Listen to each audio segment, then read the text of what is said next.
വടകര മൂരാട് പാലത്തിന് സമീപമുണ്ടായ അപകടത്തിൽ മരിച്ചവരിൽ മാഹി അഴിയൂർ സ്വദേശികളാണ്. മാഹി പുന്നൽ പ്രഭാകരൻ്റെ ഭാര്യ റോജ, പുന്നൽ രവീന്ദ്രൻ്റെ ഭാര്യ ജയവല്ലി, മാഹി ഷിഗിലാൽ, അഴിയൂർ പറമ്മൽ രഞ്ജി എന്നിവരാണ് മരണപ്പെട്ടത്.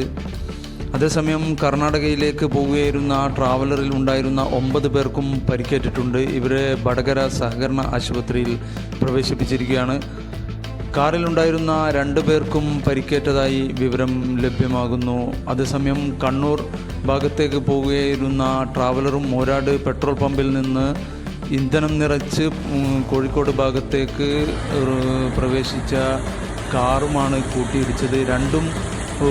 രണ്ട് വാഹനങ്ങളും ഒരേ റോഡിലാണ് ഉണ്ടായിരുന്നത് എന്നതാണ് അപകടത്തിന് ഇടയാക്കിയത്. എങ്ങനെയാണ് അപകടം സംഭവിച്ചത് എന്നതിൽ കൃത്യമായ വിവരങ്ങൾ ലഭ്യമായിട്ടില്ല.